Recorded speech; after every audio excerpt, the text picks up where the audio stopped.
Emergency చీకటి రోజులకు 50 ఏండ్లు పూర్తయినాయట. సరిగ్గా 50 ఏండ్ల క్రితం కాంగ్రెస్ ప్రభుత్వం దేశంలో ఎమర్జెన్సీని విధించిందిలా. ప్రపంచంలో అతిపెద్ద ప్రజాస్వామ్య దేశమైన భారత్లో ఎమర్జెన్సీ కాలం ఒక చీకటి మచ్చగా మిగిలిపోయింది. భారత ప్రజాస్వామ్య చరిత్రలో ఇదొక చీకటి దినం. నాటి ప్రధాని ఇందిరాగాంధీ 1971లో రాయబరేలీ లోక్సభ ఎన్నికలో అక్రమాలకు పాల్పడ్డట్లుగా రుజువైందని అలహాబాద్ హైకోర్టు తీర్పునిచ్చింది. ఇక దీంతో ఇందిరాగాంధీ పదవి నుండి దిగిపోవాల్సిన పరిస్థితి ఏర్పడదట. తాను అధికారంలో దిగిపోనికి ఇష్టపడని ఇందిరాగాంధీ 25/6/1975 అర్ధరాత్రి దేశంలో ఎమర్జెన్సీ విధించి రాజ్యాంగ ఉల్లంఘనకు అధికార దుర్వినియోగానికి పాల్పడ్డదట.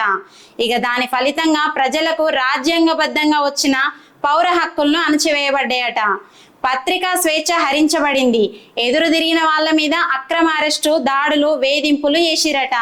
గిసొంటి విషమ పరిస్థితులలో లోక్ నాయక్ జయప్రకాష్ నారాయణ ఇతర జాతీయవాదుల పిలుపుతో మొత్తం దేశ ప్రజలు, ప్రత్యేకించి విద్యార్థులు, యువకులు, స్వయం సేవకులు పెద్ద ఎత్తున తిరగబడి దేశంలో మళ్ళీ ప్రజాస్వామ్యం తేవడానికి నిరసనలు, ధర్నాలు చేసిరట.